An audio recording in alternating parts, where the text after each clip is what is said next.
हाय, मैं मिस्टर डुवी। आज मैं आपको बताने वाला हूँ कि कैसे हम जार क्रिएट कर सकते हैं।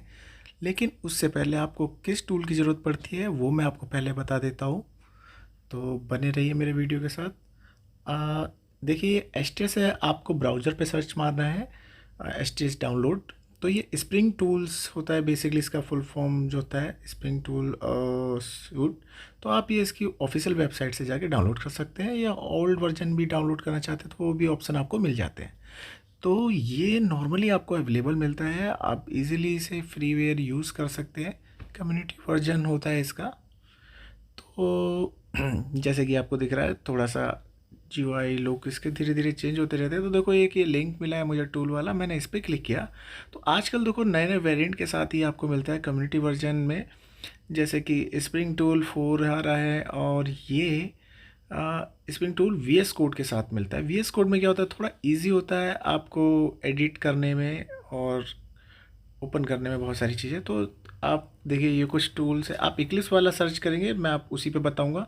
आपको 86 ये 64 वाला ही करना है, ARM वाला नहीं करना है। अगर आपके पास मैक है तो आप वो कर सकते हैं, वरना विंडोज़ के लिए भी ऑप्शन है। आप इन्हें डाउनलोड करके और इंस्टॉल करेंगे, और कुछ स्टेप हैं, टिप्स हैं, वो मैं आपको साथ के साथ बताऊंगा, जो बिफोर आपको जार क्रिएट करने से पहले करने पड़ते हैं। ठीक है, तो पहले तो मैं चलता हूँ। आपको ये आपने साइट देख लिया, आप यहाँ से डाउनलोड कर सकते हैं। मैंने ऑलरेडी डाउनलोड कर रखा है और एक्सट्रैक्ट कर दिया है। जो इस लोकेशन पे कुछ इस तरह से फ़ोल्डर क्रिएट हो जाता है। अंदर जाएंगे तो आपको इस तरह से ये फ़ाइल मिलेगी। मैं इंस्टॉल नहीं करता, कन्फिगर नहीं कर रहा, डायरेक्टली मैंने डाउनलोड की फ़ाइल और एक्सट्रैक्ट किया। उसमें ये फ़ाइल को डबल क्लिक करो, अभी ओपन हो जाता है। तो देखिए, मैं पहले बनाया या बाई डिफ़ॉल्ट बना रहा हूँ, तो इस तरह से कुछ लोकेशन मिलती है। और अभी जो आप देख रहे हैं यहाँ पे, और पहले मैंने वर्क स्पेस बनाए थे, तो मैं एक नया वर्क स्पेस बना देता हूँ आपको, एकदम न्यू फ्रेश वर्क स्पेस के साथ स्टार्टिंग से सिखाने के लिए। तो ये देखिए, मैंने एच टी एस टेस्ट जावा नेम, जो भी आपको सही लगे आप वो नाम इसे दे सकते हैं। ये आपकी पहचान के लिए होता है, याद रहे। मेरे पास ये मिंट है ओएस, तो मैं वहाँ पे इसे इंस्टॉल करूँ तो इस तरह से जीयूआई दिख रहा है। आपके सिस्टम में जहाँ भी लोकेशन है वहाँ पे आप इसे रख सकते हैं। अगर विंडो है तो आप विंडो में आप अपने लोकेशन पे रख सकते हैं, कहीं पे भी। जैसे ही मैं ये आगे बढ़ा देता हूँ, फर्स्ट टाइम में ऐसे ही आता है। तो इस तरह से आपको कुछ डैशबोर्ड ओपन होकर दिखेगा। और यहाँ पे देखिए, आपको ऑप्शन मिलेंगे। ओपन करेंगे तो ये देखिए, स्विच करके आप डायरेक्ट वर्क स्पेस, अगर आपने पहले बना रखा है तो आप स्विच कर सकते हैं यहाँ से। तो कभी कभी कंफ्यूज होते हैं कि हम वर्क स्पेस स्विच कैसे करें। अगर कोई बिगनर्स है तो उसके लिए सबसे ज़्यादा प्रॉब्लम होती है, तो यहाँ से कर सकते हैं। और आपको कुछ स्प्रिंग स्टार्टर प्रोजेक्ट सेलेक्ट करना है तो आप यहाँ से कर सकते हैं, create new spring starter. Otherwise आप न्यू पे क्लिक करके स्प्रिंग स्टार्टर प्रोजेक्ट पे क्लिक करेंगे तो आपका नया प्रोजेक्ट ओपन होगा। और जैसे ही आप इस पर क्लिक करते हैं, और देखो, एक और चीज़ जो मैं बता दूं, आपके इंपॉर्टेंट टिप्स जो मैं बताने वाला हूं, कि आप हेल्प में जाएंगे, यहाँ पे देखो install new software, Eclipse market place, यहाँ से आपको इसके नए नए टूल्स मिल जाते हैं। कि इन केस आपके पास एसवीएन या Eclipse in the sense Git है, सॉरी, तो आप क्या करेंगे कि थोड़ा सा देखो, ये टाइम लेता है। जैसे ही आप ओपन करते हैं तो पैकेजेस डाउनलोड करता है, उसकी इन्फॉर्मेशन जिसको आपको इंस्टॉल करना है। तो मार्केट प्लेस को ये कनेक्ट करता है। अब यहाँ पे सर्च करेंगे तो आपको जो भी डिपेंडेंसी है आपके सिस्टम पे, आपको जो भी कॉन्फ़िगर करना है तो वो आप यहाँ पे कर सकते हैं। मैवन एसवीएन, अगर सपोज एसवीएन से मुझे चेकआउट लेने हैं अपने कोड, अगर आप फ्रेशर नहीं है तो उनके लिए है ये टिप्स, कि अगर एसवीएन से आप नया फ्रेश कोड चेकआउट कर सकते हैं। गिट है तो गिट से कर सकते हैं। ये तो था उनके लिए। और फ्रेशर के लिए आप नया कोड कैसे क्रिएट करेंगे वो मैं आपको यहाँ पे बता दूंगा। उससे पहले एक और चीज़ जो आपको कॉन्फ़िगर करनी होती है अपने इक्लिप्स में, जावा। तो जावा आपके सिस्टम पे होना चाहिए। और यहाँ पे कुछ इस तरह से इंस्टॉल JRE आती है। ये आपको ऐड पे क्लिक करके इस तरह से कुछ आ जाता है। आप देख सकते हैं इजीली। आपको क्या करना है, आपके सिस्टम में जहाँ पे भी जावा है वो यहाँ पे लोकेशन आपको ऐड कर देनी है। तो देखिए, ये ऑलरेडी ऐड, अगर नहीं भी करेंगे डोंट वरी, यहाँ पे कोई इशू नहीं है। मैं आपको दिखाने के लिए करूँगा। आपको अगर एडिशनल अगर आप कुछ करना चाहते हैं तो इस जगह पे भी आप थोड़ा सा कुछ कॉन्फ़िगर कर सकते हैं। जावा हम जिस तरह से ला के यहाँ पे ऐड करते हैं, और भी बहुत सारी चीज़ें आपको मिल जाएंगी। अगर आप गूगल करते हैं तो वहाँ पे भी बहुत सारे ऑप्शन होते हैं। तो ये लेट्स सी, कुछ इस तरह से कंप्यूटर में ऑप्शन होता है। अगर आप लाइनक्स यूज़ करते हैं तो आपकी जो जावा लोकेशन है वो आपने जहाँ भी कॉन्फ़िगर की वहाँ जा सकते हैं। मैं यूएसआर में ही हमेशा कॉन्फ़िगर करता हूँ, यूएसआर लोकल में। तो ये यूएसआर और यहाँ पे देखिए लोकल है। ये ये लोकल पे क्लिक करता हूँ, डबल क्लिक, तो यहाँ पे मेरे जावास पड़े हुए हैं। तो आपको जावा अगर पिक करना है अपने एच टी एस या इक्लिप्स में, तो आप उसे ये लोकेशन से इस तरह से आप पिक करके आप अपना मतलब लोकेशन दे सकते हैं। तो ये मैंने कैंसिल किया, मैं क्योंकि मेरे पास ऑलरेडी कॉन्फ़िगर बाय डिफ़ॉल्ट जो इनकी तरफ से जो मिलता है कि आपको किस में कॉन्फ़िगर करना है, 8 से 11 17 20, तो आप उसमें कॉन्फ़िगर कर सकते हैं। तो वो आपको यहाँ मिलेगा एग्जीक्यूट जार। तो यहाँ पे देखिए इस पे आपको टिक करना होता है और ये आपका जार सेलेक्ट कर लेता है। अदरवाइज़ आप दूसरा सेलेक्ट करना चाहते हैं तो दूसरे वाले पे चेक कर लीजिए, जब भी आप बिल्ड बनाएंगे तो उसी में ही बनेगी। तो मैं अब चलता हूँ बिल्ड क्रिएट करने पे। तो आप फाइल पे जाके न्यू क्रिएट कर सकते हैं या डायरेक्ट आपको बाहर दिख रहा है आप यहाँ से भी क्रिएट स्प्रिंग स्टार्टअप करके है वो कर सकते हैं। मैंने देखो डॉग बनाया था इसके बारे में कि किस तरह से स्टेप फॉलो करने हैं। तो आप बेफिक्र रहिए, आपको पूरे स्टेप मिलेंगे कैसे क्रिएट करना है जार। तो ये थोड़ा सा इंपॉर्टेंट टिप्स होते हैं जिसके बिना आप जब भी जार क्रिएट करने जाते हो, कुछ भी बनाने जाते हो, तो आपको पता नहीं होता और आप कंफ्यूज रहते हैं ज़्यादातर। तो देखिए मैंने जैसे क्लिक किया तो ये बाय डिफ़ॉल्ट इस तरह का डैशबोर्ड खुलता है। तो वो यहाँ पे आपको ऑप्शन मिलता है कि आपको कौन सी जार बनानी है, मतलब किस वर्जन पे जार क्रिएट करनी है, उसी जार को जावा को सपोर्ट करेगा। और मैवन पे बनाना है, ग्रेडल पे बनाना है, तो वो आप सेलेक्ट कर सकते हैं। तो मैंने मैवन पे बनाया, मोस्टली लोग मैवन पे ही बनाते हैं। और यहाँ पे जो ऊपर लिंक दिख रहा है, ये लिंक वो है जहाँ से वो डिपेंडेंसीज लाता है। जब भी आप इसे रन करेंगे सारी चीज़ें मतलब वहीं से लेब वगैरह सब उठा के वो ला के रखेगा, ठीक है। और ये आप नहीं चेंज करेंगे। और यहाँ पे नीचे नेम है वो आप बदल सकते हैं। तो जैसे कि मैं यहाँ पे नाम देता हूँ, चलिए यहाँ पे मैं लिख देता हूँ टेस्ट अंडरस्कोर और जार और वेब। मैंने इसलिए नॉर्मली आप कुछ भी दे सकते हैं, मैंने इसलिए जार वेब लिखा है क्योंकि मैं एक वेब बना रहा हूँ। वेब के लिए जैसे कि जो मतलब ब्राउज़र पे ओपन हो जाए और जार क्रिएट कर सकूँ, उसके लिए कि जार रन करूँ तो ऑटोमेटिकली वो मेरा पोर्टल डैशबोर्ड डिप्लॉय हो जाए, ठीक है। तो नीचे कुछ वर्जन्स दिख रहे हैं, जैसे आप ऊपर यहाँ पे चेंजेस करते हैं तो वो सेम देखिए ये सेम टू सेम मिलेगा आपको। कुछ चीज़ें हैं जैसे ये वेब नेम आ रहा है सेम टू सेम वो भी आया, क्योंकि ये क्या है कि आर्टिफैक्ट जो है वो एक्चुअली एक दूसरे को मैच करता है। तो ये एकदम actually this is a unique, तो आपको ये यूज़ करना है। कुछ स्टेप मैंने ये बहुत पहले बनाए थे, तो मैं जब भी कुछ करता तो उसका एक डॉक्यूमेंट बना लेता हूँ। तो आप भी ये बेस्ट प्रैक्टिस है, आप भी ऐसे कर सकते हैं। ठीक है, यहाँ तक हो गया। अब मैं नेक्स्ट पे क्लिक करता हूँ। जैसे ही आप नेक्स्ट पे क्लिक करते हैं तो आपको ये पूछता है कि आपको क्या क्या चाहिए, डिपेंडेंसीज वगैरह तो सारा चीज़ आपको करना है। मैं एक बार और आपको पूरा कैंसिल करके दोबारा से बता देता हूँ अगर कंफ्यूज हो रहे हैं तो। देखिए मैंने न्यू पे क्लिक किया और स्प्रिंग वाले स्टार्टर प्रोजेक्ट पे क्लिक कर दिया, ठीक है। आपको लगता है कि जावा जार बना रहे तो आप जावा पे ही डायरेक्ट क्लिक कर देते, नहीं आपको स्प्रिंग स्टार्टर प्रोजेक्ट पे ही क्लिक करना है, ठीक है। यह आ गया। यहाँ पे मैं क्या करूँगा, इसको मैं नाम दे देता हूँ।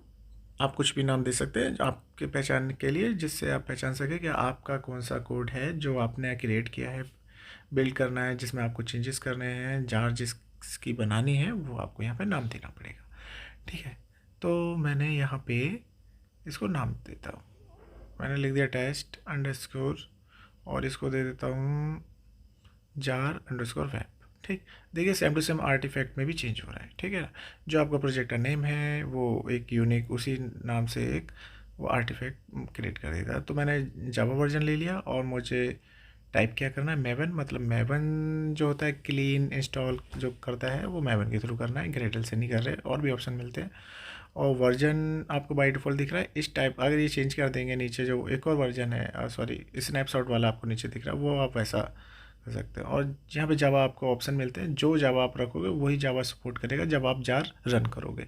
तो इसलिए ध्यान रखिए, आप जिसमें बना रहे हैं आपके पास जो जार है जावा है तो उसी वर्जन को आपको यहाँ पे सेलेक्ट करना है, ठीक है। अदरवाइज़ आपकी जार नहीं अप होगी, आपको एरर दे देगा, तो ठीक है, अब ये करने के बाद मैं यहाँ पे क्या करने जा रहा हूँ कि ये देखिए स्नैपशॉट, आप जो भी यहाँ पे नाम देंगे, वर्जन देते हैं, आपकी जार उसी को लेके ही क्रिएट नेक्स्ट टाइम क्रिएट करता है।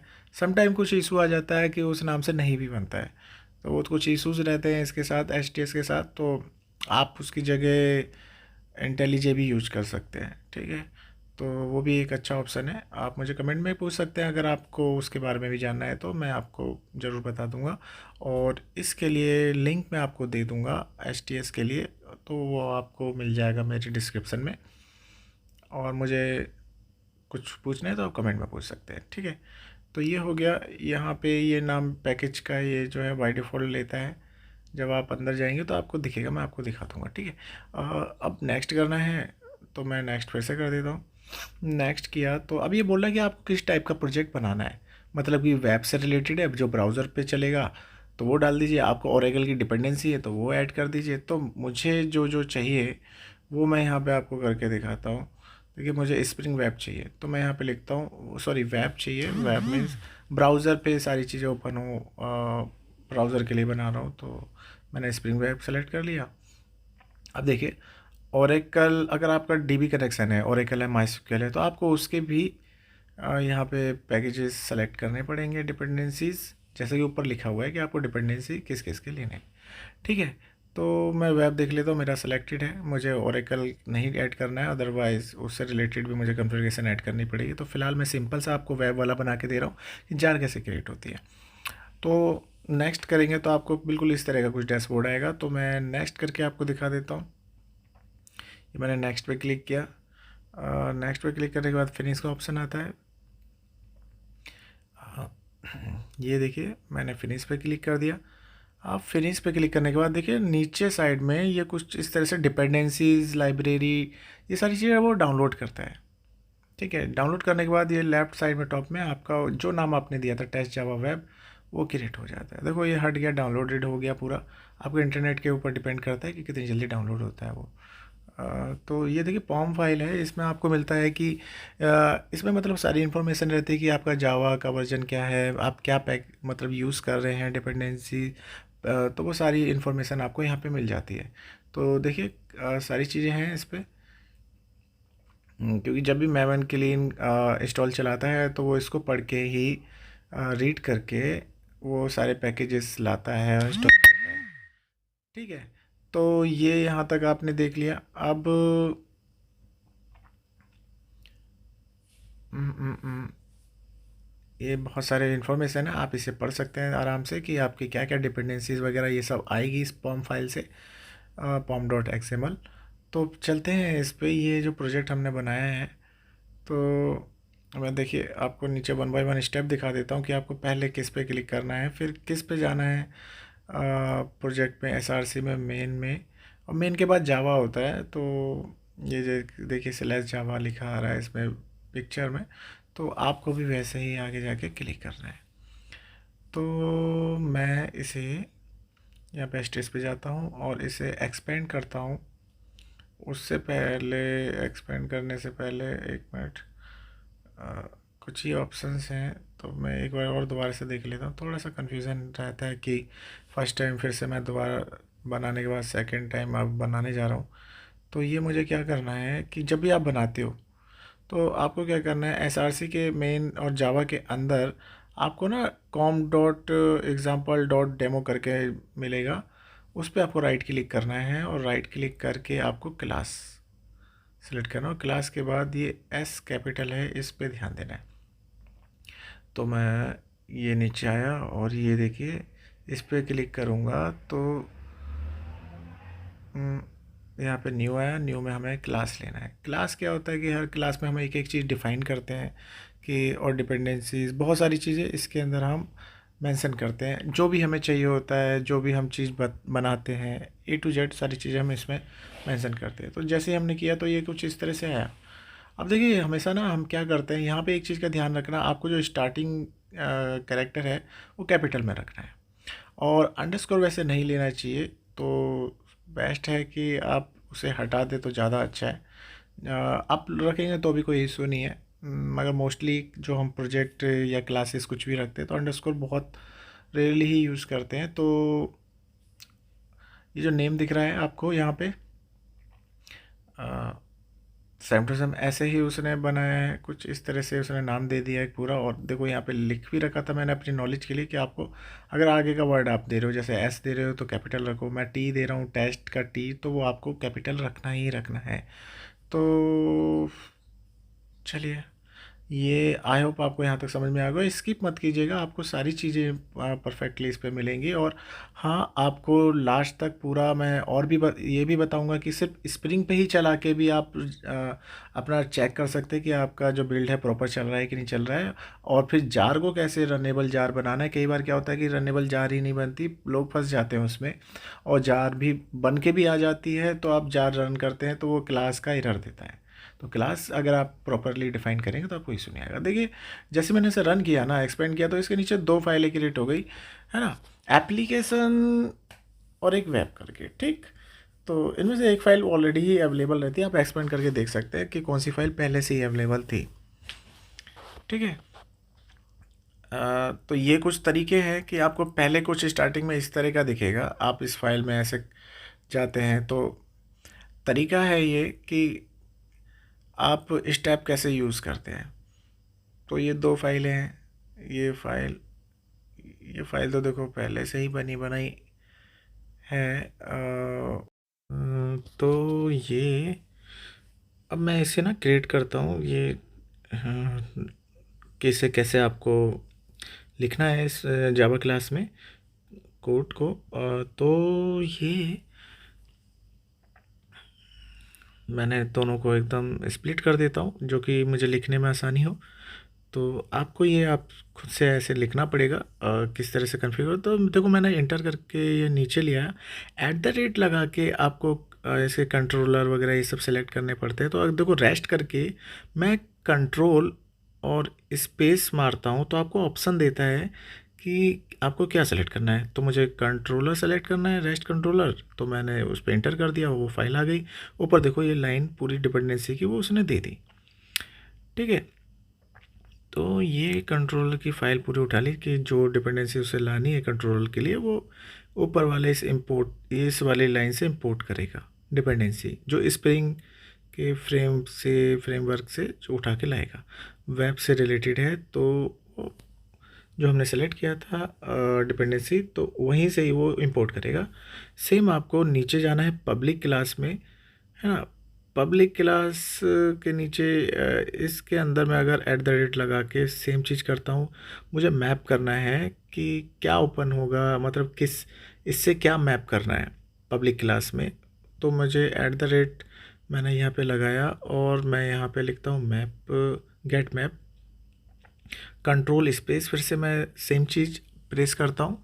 ऑप्शन देता है आपको क्या सेलेक्ट करना है, तो इसने सेलेक्ट करने का ऑप्शन दिया, मैंने इंटर किया, और फिर उसके बाद आपको ये ब्रैकेट लगाने हैं और उसके अंदर स्लैश इन्वर्टेड कॉमा के अंदर, और जो भी यहाँ पे आप देंगे, मैंने अपने चैनल का नाम दे दिया मिस्टर डूबी, आप कुछ भी यहाँ पे दे सकते हैं। अगर हम इसको कॉल करेंगे तो वो क्या करेगा, पब्लिक, ये मैं दे रहा हूँ कि पब्लिक के लिए मैं किस चीज़ को कॉल कर रहा हूँ और किस चीज़ को कॉल कर रहा हूँ, वो भी इन द सेंस, मतलब पब्लिक के आगे अगर मैं जो लिखूँगा तो ये मतलब है कि किसी और क्लास से भी अगर मुझे एक्सेस करना है तो वो इसे एक्सेस कर पाएगा। अदरवाइज़ अगर मैं प्राइवेट कर देता हूँ तो ये दूसरी क्लास में इसका मैं यूज़ नहीं कर सकता, वो इसे एक्सेस नहीं कर पाएगा। तो पब्लिक लिखा, पब्लिक के आगे मैं स्ट्रिंग लिख दूँगा, स्ट्रिंग मतलब क्या पास करना है। तो यहाँ पे पब्लिक दिख रहा है आपको, तो मैं लिख देता हूँ स्ट्रिंग, और स्ट्रिंग में मुझे यहाँ पे क्या चाहिए, जैसे कि मैंने हेलो लिख दिया। ये एक तरीका होता है इसका कि आप स्ट्रिंग में क्या पास कर रहे हैं जिसको वो पढ़कर वापस आएगा। तो मैंने यहाँ लिखा, और ये करली ब्रैकेट करके, डबल करली ब्रैकेट करके, उसके अंदर में मैंने रिटर्न में क्या आएगा, अगर आप स्लैश मिस्टर डूबी लिखते हैं तो रिटर्न में आपको क्या मिलना चाहिए वो यहाँ पे मेंशन होगा, ठीक। तो ये आप आई होप समझ गए होंगे, पब्लिक स्ट्रिंग क्या होना चाहिए अब पब्लिक क्या है तो और भी क्लासेस से वो एक्सेसिबल होगा, ठीक है। और रिटर्न में हमें क्या देना है, जो यहाँ पे लिख देंगे वही वहाँ पे आप जब उसे हिट मारेंगे स्लैश मिस्टर डूबी को अपने आईपी के साथ, तो वो आपको ये रिटर्न में ये देगा।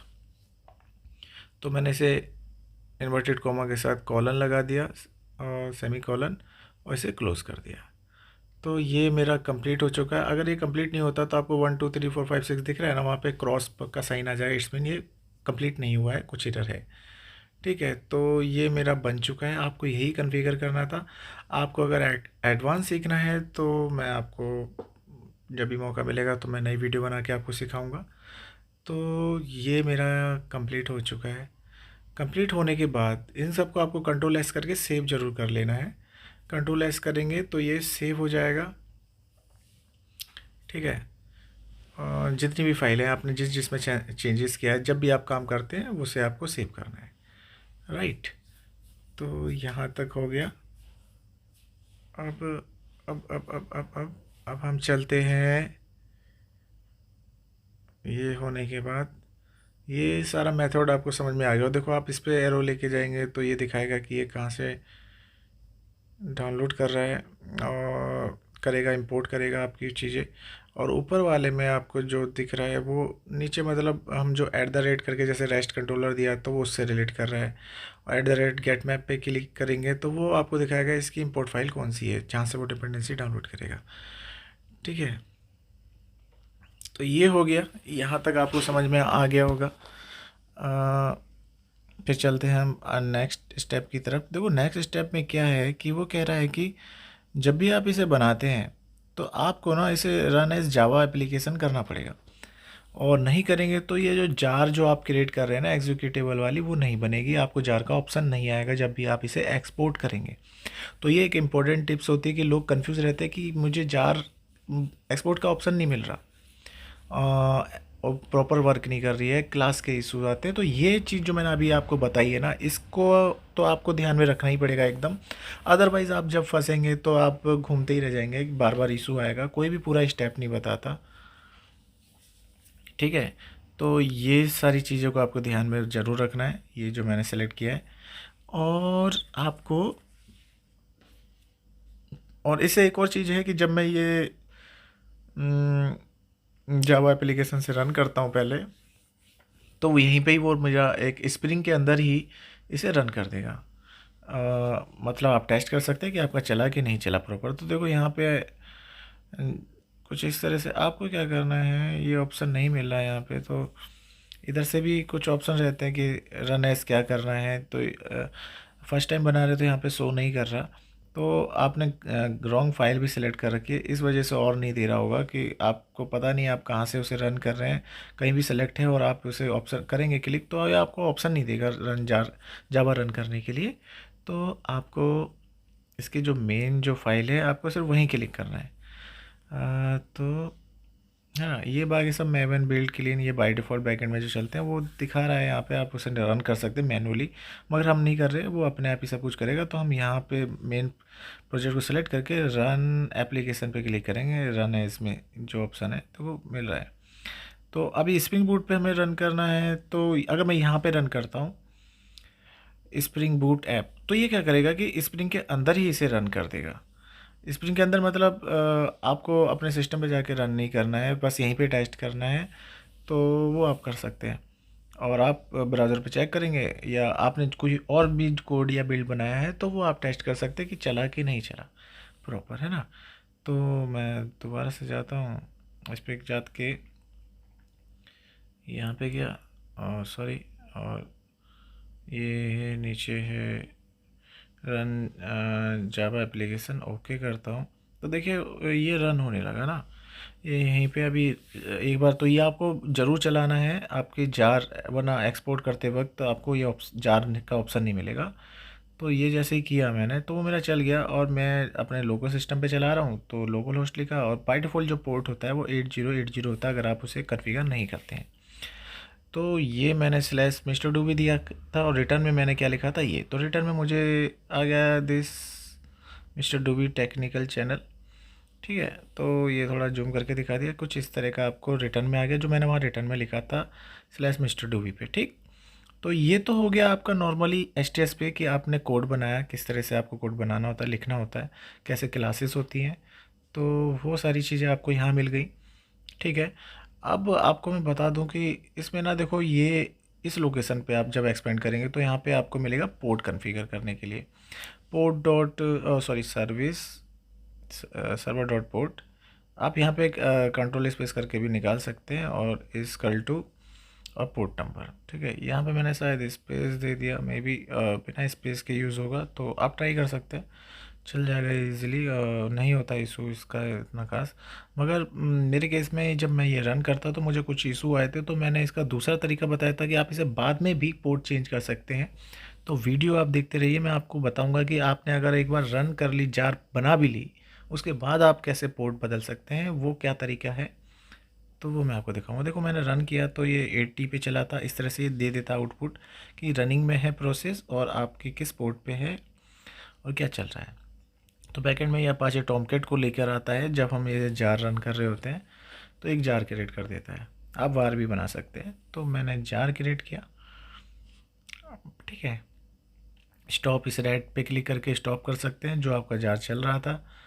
अब यहाँ पे मैंने एक बार तो रन एज जावा, ये जावा रन एज एप्लीकेशन तो कर दिया, पोर्ट वहाँ पे डाल दिया, मगर यहाँ पे मैंने देखा तो ये चला ही नहीं। तो ये थोड़ा एचटीएस में कुछ इशू था, तो आप इंटेलिजे यूज़ कर सकते हैं, इजीली चेंजेस हो जाते हैं और वो रिफ्लेक्ट भी कर जाता है।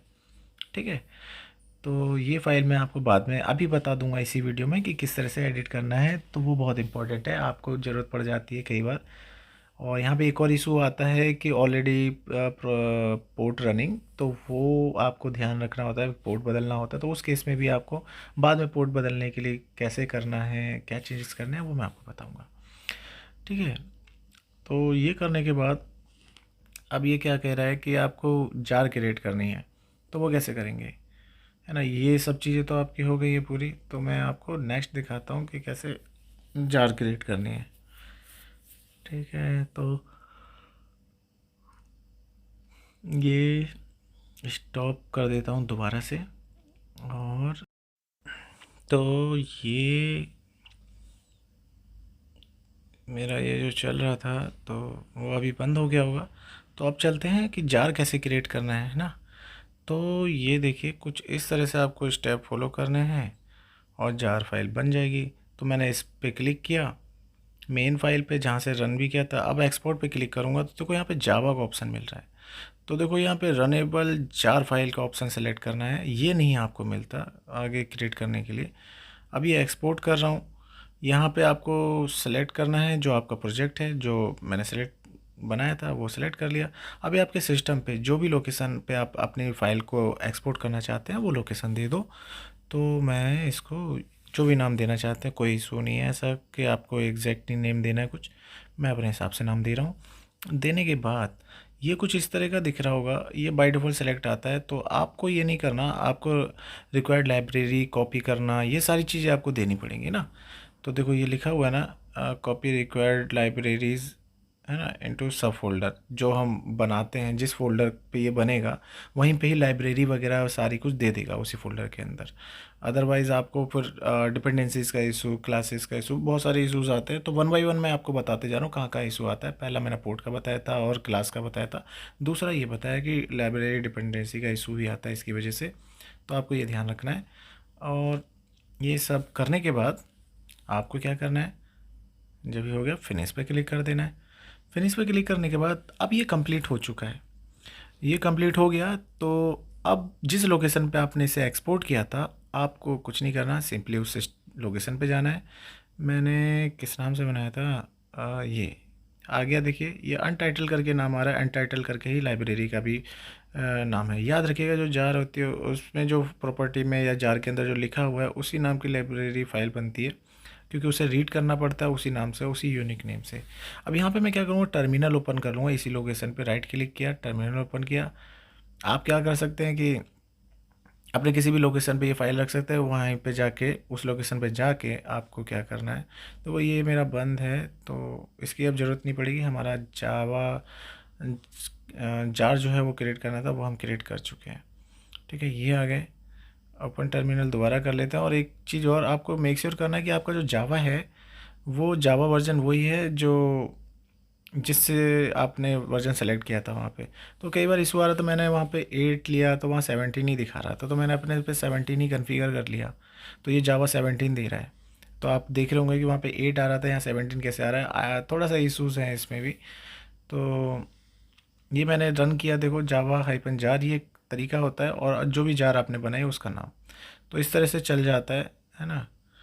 तो ये अब बंद हो गया, नॉर्मली मैंने चलाया था तो चल गया, अब दोबारा से मैंने कंट्रोल सी किया तो वो बंद हो गया।